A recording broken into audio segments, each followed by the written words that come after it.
Next question جو ہے وہ ہے، جب کچھ ٹائم کے لیے ہمارے نبی صلی اللہ علیہ وسلم پر جو وحی بند کی گئی تھی، تو نبی اکرم صلی اللہ علیہ وسلم جو وہ کافی پریشان رہ گئے تھے. جو ام جمیل تھی، اس نے کہا تھا نبی اکرم صلی اللہ علیہ وسلم کو کہ اے محمد، نعوذ باللہ، آپ کو شاید اپنا جو شیطان ہے وہ آپ کو چھوڑ گیا ہے.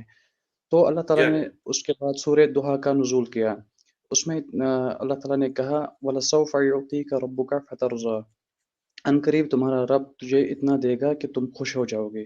تو اگر آج کسی انسان کے لیے مطلب وہی پریشانی کا سبب یا انزائٹی ڈپریشن وغیرہ ہے، تو وہ آیت اس کے لیے بھی اپلیکیبل ہو جائے گی؟ ہاں، کیوں نہیں ایپلیکیبل. ظاہر ہے اسپیسیفکلی طویل خاص کے اعتبار سے تو نبی الاسلام کے لیے ہے، لیکن طویل عام میں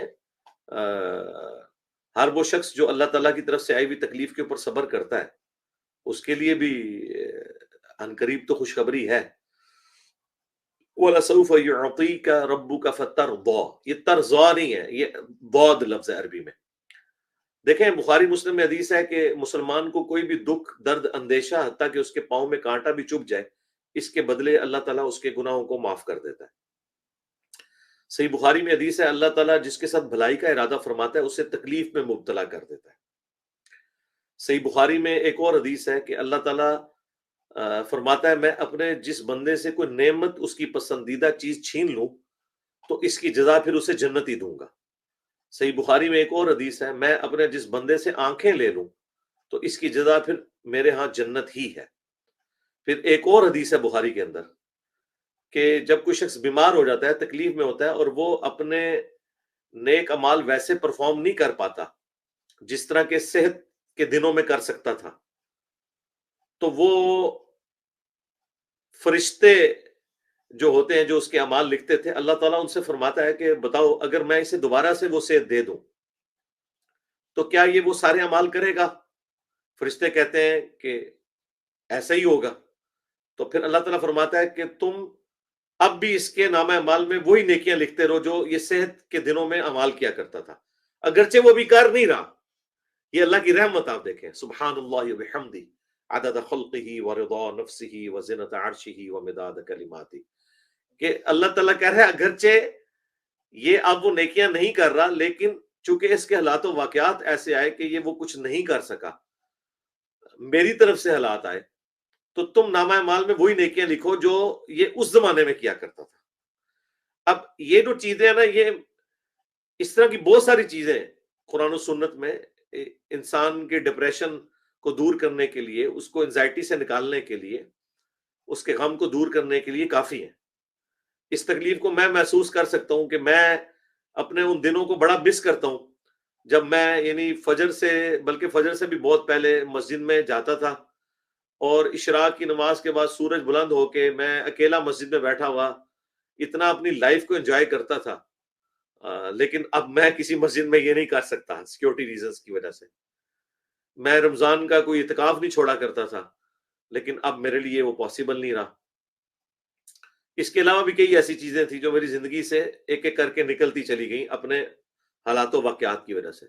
لیکن پھر میں سوچتا ہوں یہ حالات و واقعات مجھے اللہ تعالیٰ نے دیے ہیں، اور اللہ تعالیٰ نے مجھ سے اس سے بڑا کام لیا ہے کہ جو مولا علی سے حضور نے فرمایا تھا بخاری اور مسلم میں کہ اے علی، خیبر کے موقع پر پہلے ان کو دعوت پیش کرنا، اگر تیری وجہ سے ایک شخص کو بھی ہدایت مل گئی تیرے لیے سرخ اونٹوں سے بہتر ہے. تو میری پوری زندگی کی عبادتیں ایک پلڑے میں، اس کے بدلے میں اگر دنیا میں کوئی شخص میری وجہ سے اپنا عقیدہ توحید ٹھیک کر لیتا ہے، اپنا ختم نبوت کا عقیدہ ٹھیک کر لیتا ہے، اس کی تو پوری نسل سنور گئی. تو میں تو اپنی پوری زندگی کی نفلی عبادتیں اس پہ قربان کرنے کے لیے تیار ہوں کہ رسول اللہ کا کوئی ایک امتی اس سچی توحید کے اوپر آ جائے جو رسول اللہ صلی اللہ علیہ وآلہ وسلم نے اپنے اہل البیت اور صحابہ کو ٹرانسفر کی تھی، کیونکہ وہ نہ ختم ہونے والی چین ہے. میری جو عبادتیں ہیں وہ میری زندگی تک ہے، مرنے کے بعد ختم ہے. لیکن اگر میری وجہ سے کسی ایک بندے کو بھی ہدایت ملی ہے اور اس کی وہ پوری نسل سنور گئی، وہ جتنے لوگ قیامت تک نیکیاں کریں گے اور جو وہ ایک دوسرے کو سکھائیں گے، وہ تو مجھے عمر نو بھی مل جائے میں وہ نیکیاں نہیں کر سکتا، وہ میرے نامہ اعمال میں آ رہی ہیں. تو جب یہ چیزیں میں سامنے دیکھتا ہوں تو میں تو انجینئر ہوں، میں میتھمیٹیکل اپنا حساب لگاتا ہوں، تو میں کہتا ہوں یا اللہ، میں بظاہر تو اپنی دلی کیفیت میں تو ضرور ڈپریشن میں ہوں، لیکن انٹلیکچولی میں نے نفع کا سودا کیا ہے. اور یہ وہ چیز ہے، یہ وہ انزائٹی ہے، یا آپ اس کے لیے اگر نبی الاسلام کے حوالے سے کہیں تو ایک گلٹ جو رسول اللہ بھی فیل کرتے تھے، کہ بھئی ایک وہ وقت تھا کہ 2/3 رات آپ قیام کیا کرتے تھے مکے میں، اور مدینے کی پوری زندگی آپ کی جنگوں سے عبارت ہے، زندگی میں سکون ہی کوئی نہیں ہے. آپ دیکھیں 2 میں غزوہ بدر ہوئی، 3 میں احد ہوئی، 5 میں خندق ہوئی، 6 میں صلح حدیبیہ ہوئی، 7 میں غزوہ خیبر ہوئی، 8 میں فتح مکہ، 9 میں غزوہ تبوک.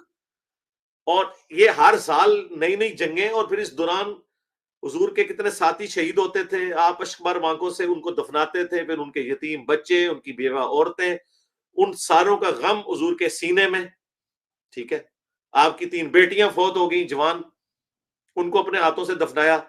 چوتھی کے بارے میں بتا دیا کہ مرتے ہی 6 مہینے بعد یہ بھی آپ کے پاس آ جائے گی، اور نواسوں کا بھی بتا دیا کہ یہ کچھ ہوگا ان کے ساتھ.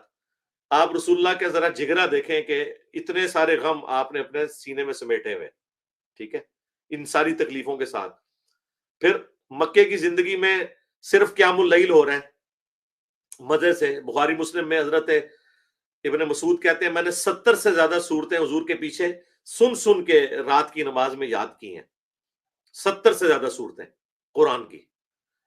اور کہاں مدینے میں کہ وہاں پہ نماز بھی جو ہے وہ نماز خوف پڑھنی پڑ رہی ہے جنگوں میں، کدھر وہ لمبے لمبے قیام اور کدھر نماز خوف. ٹھیک ہے، تو پھر اس لیے حضور کو اللہ نے تسلی دی، اذا جاء نصر اللہ والفتح ورأیت الناس يدخلون فی دین اللہ افواجا فسبح بحمد ربک واستغفر انہ کان توابا. کہ یہ وقت آ گیا یا آنے والا ہے، دونوں طریقے سے ترجمہ درست ہے. جب لوگ جوک در جوک دین میں داخل ہو رہے ہیں، یعنی آپ نے اپنا کام پورا کر دیا، اب آپ اللہ کی طرف متوجہ ہو کر وہ اپنے ذکر اذکار والا جو معاملہ ہے اس کو دوبارہ سے کنٹینیو کریں. تو اس کے لیے ہمارے استاد ڈاکٹر اسرار صاحب بڑی اچھی ایک ٹرم یوز کرتے تھے، جو انہوں نے ڈیوائز کی تھی، کہ مکے میں حضور کا قیام اللیل تھا اور مدینے میں آپ کا قیام النہار تھا. ٹھیک ہے، جو قرآن میں ہے نا، یا ایھا المدثر قم فانذر، اے چادر میں لپٹنے والے، اوڑھنے والے، اٹھ اور کھڑا ہو جا، اور اللہ کے لیے جو ہے وہ تکبیر بلند کر، اللہ تعالیٰ کی شناخت لوگوں کو کروا، اس کی بڑائی بیان کر. تو ڈاکٹر سرار صاحب نے اس کے لیے ٹرم یوز کی قیام النہار. تو وہ مکے کا قیام اللیل تھا، اور مدینہ اپنی وفات تک قیام النہار رہا، یعنی دن کا قیام. دن کا قیام کیا ہے؟ کہ اللہ کی دعوت آپ نے لوگوں تک پہنچانی ہے. اس میں آپ کو تیکھی باتیں بھی سننی پڑیں گی، گالی گلوچ بھی، ٹھیک ہے، جنگیں بھی لڑنی پڑیں گی، زخم بھی، اور کیا کیا مشقتیں آپ کو اٹھانی پڑیں گی. تو اس کے بعد صحابہ کرام کی زندگی بھی آپ دیکھ لیں کتنی تکلیفوں سے عبارت ہے. حضرت عمر جب خلیفہ راشد بنے ہیں تو ایک دن بھی ان کا سکون کا تو نہیں گزرا. اتنی ٹینشن، رعایا کی لادہ سے ٹینشن، پھر بارڈرز کی لادہ سے ٹینشن. ٹھیک ہے، ہزاروں لوگوں کا غم. اب جنگ قادسیہ میں 8,500 مسلمان شہید ہوئے ہیں.